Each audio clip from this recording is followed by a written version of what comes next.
Bonjour et bienvenue dans votre revue de presse de ce mardi 7 avril 2020. Les quotidiens parvenus ce mardi commentent les mesures sociales prises par Macky Sall pour atténuer l'impact de la pandémie de coronavirus sur la vie des ménages et la sortie provisoire de prison de l'ex-président tchadien Hissène Habré. L'État a décidé de payer les factures d'eau et d'électricité des ménages vulnérables pendant 2 mois pour atténuer les difficultés auxquelles ils sont confrontés à cause de la maladie à coronavirus. Cette dernière a entraîné le ralentissement, voire l'arrêt de plusieurs activités économique. Le paiement par l'État des factures d'eau et d'électricité d'une partie des abonnés fait partie du programme de résilience sociale et économique mis en place par le président de la République Macky Sall. Les abonnés de la tranche sociale pour l'eau et l'électricité ne paieront pas les factures. L'État prend tout à sa charge pour une vingtaine de milliards de francs CFA, résume le quotidien. Macky Sall identifie ces ménages, écrit Sud Quotidien faisant allusion aux ayants droit de cette décision. La mesure a un effet immédiat, donc ceux qui ont déjà payé vont recevoir un avoir et ceux qui n'ont pas payé pourront bénéficier d'une mise à disposition du montant qui correspond à leur consommation, rapporte le même journal, citant le ministre de l'Énergie Mouhamadou Makhtar Cissé, lequel précise selon de nombreux journaux que les bénéficiaires sont les abonnés se trouvant dans la tranche sociale inférieure ou égale à 250 kWh.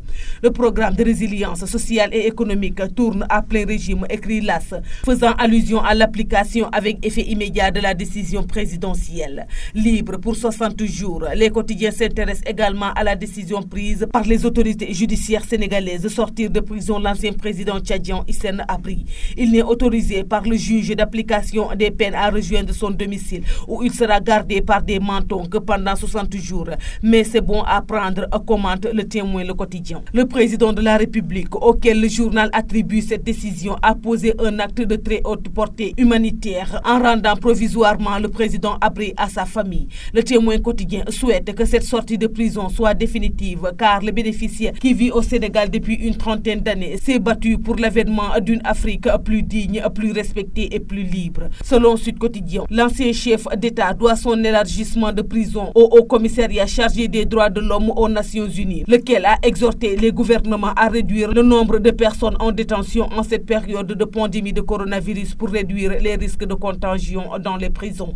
Hissène Habré est libre pour 60 jours, précise Tribune, ajoutant comme d'autres journaux qu'il est placé en résidence surveillée pour des raisons humanitaires. Il ne trouve pas totalement la liberté d'aller et de venir, mais pendant 2 mois, l'ancien président tchadien sera dans le confort, entouré de sa famille dans sa résidence de Ouakam à Dakar. Il a bénéficié d'une autorisation de sortie, explique Enquête. À quelque chose, malheur est bon. Hissène Habré ne dira pas le contraire, commente l'AS, expliquant qu'en raison de la pandémie de Covid-19, l'ancien président tchadien bénéficie depuis hier lundi d'une autorisation de sortie de prison pour 60 jours. Selon le même journal, sa libération ne fait pas le bonheur de l'association des victimes de crimes du régime de Hissène Habré.